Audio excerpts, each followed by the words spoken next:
भूखा राजा और गरीब किसान की कहानी। सालों पहले एक नगर का राजा अपने राज्य में रात को अपना रूप बदलकर घूमता था। वो रूप बदलने के बाद लोगों से मिलकर अपने यानी राजा के बारे में जानने की कोशिश करता और उनकी समस्याओं को समझता था। एक रात जब वह नगर घूमकर आया तो अचानक जोर से बारिश होने लगी। उसने देर किए बिना एक गरीब के घर का दरवाजा खटखटाया। राजा के दरवाजा खटखटाने के बाद घर से एक व्यक्ति निकला। वह एक गरीब किसान था जो अपनी पत्नी और बच्चों के साथ रहता था। बारिश तेज थी तो किसान ने राजा को अंदर आने के लिए कहा। राजा ने घर में जाने के बाद पूछा, क्या आप मुझे कुछ खिला सकते हैं? मुझे बहुत तेज भूख लगी है। वो गरीब किसान और उसका परिवार 3 दिनों से भूखा था और उसके घर में एक भी दाना अन्न का नहीं था। किसान के मन में हुआ कि भले ही हम भूखे हैं, लेकिन अपने अतिथि को यूं भूखा नहीं रख सकते। अब किसान ये सोच कर बेचैन हो गया कि अपने अतिथि का पेट कैसे भरा जाए। अपने घर के सामने वाली दुकान से चावल चुराने की तरकीब सोची। उसने सिर्फ अतिथि के लिए ही 2 मुट्ठी चावल लिया और उसे पकाकर राजा को खिला दिया।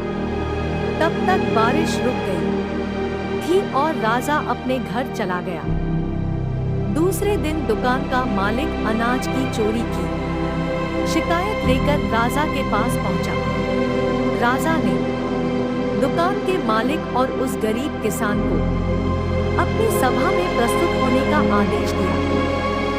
सबसे पहले सभा में पहुंचे किसान ने राजा के सामने जाकर अपनी चोरी का इल्जाम कबूल कर लिया और बीती हुई रात की पूरी बात राजा को बता दी।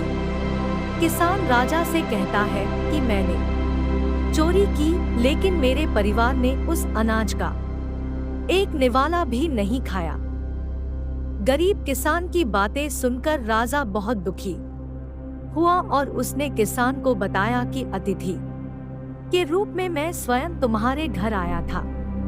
इसके बाद राजा ने सभा में पहुंचे दुकानदार से पूछा कि क्या आपने अपने पड़ोसी को चोरी करते हुए देखा था? दुकानदार ने जवाब दिया कि हाँ, मैंने इसे रात में चोरी करते हुए देखा था।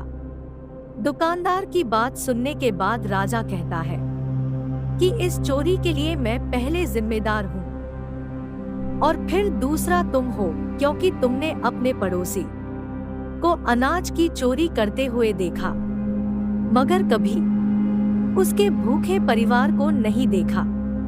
तुम अपने पड़ोसी होने का धर्म बिल्कुल निभा नहीं पाए। इतना कहने के बाद राजा ने दुकानदार को सभा से जाने के लिए कह दिया और किसान की अतिथि निष्ठा भाव को देखकर उसे 1000 सोने के सिक्के इनाम के रूप में दे दिया। कहानी से सीख। अगर कोई आसपास रहने वाले मुसीबत में है तो हमें उनकी मदद करनी चाहिए।